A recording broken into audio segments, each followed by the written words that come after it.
ஒருவருடைய வீட்டில் லட்சுமி கடாட்சியத்தை கொடுக்கக்கூடியது உப்பு.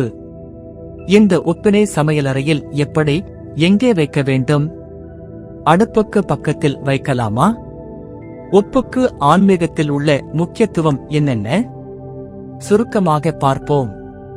பொதுவாக சில வீடுகளில் உப்புக்கு அதிக முக்கியத்துவம் தரப்படுவதில்லை.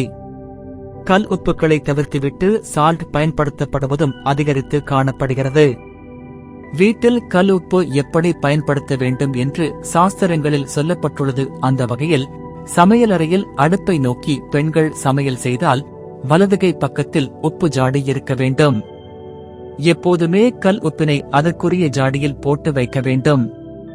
அதேபோல உயரத்தில் வைத்து விடாமல் கையை நீட்டி எடுக்கும் அளவுக்கு பக்கத்திலேயே உப்பு ஜாடியை வைத்திருக்க வேண்டும். சுட்டுப்பு ஜாடி, மூடி இரண்டுமே சுத்தமாக பளிச்சென இருக்க வேண்டும்.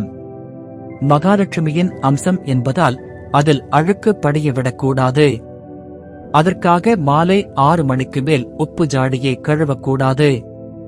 வெள்ளி மற்றும் செவ்வாய்களில் உப்பு ஜாடியை கழுவலாம். உப்பை எடுக்கும்போது சுத்தமான கையால் எடுக்க வேண்டும். அழுக்குடன் அசுத்தமான கையால் உப்பை தொடும்போது வீட்டில் பணக்கஷ்டம் வந்துவிடுமாம்.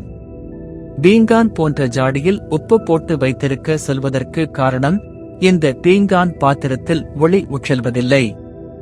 அது மட்டுமல்ல, அயோடின் ஒரு வேதிப்பொருளாகும். இது உலோக பாத்திரங்களுடன் தாக்கம் புரியக்கூடியது. சூரிய வெப்பம் பட்டுவிட்டால் அயோடின் அழிவடையும்.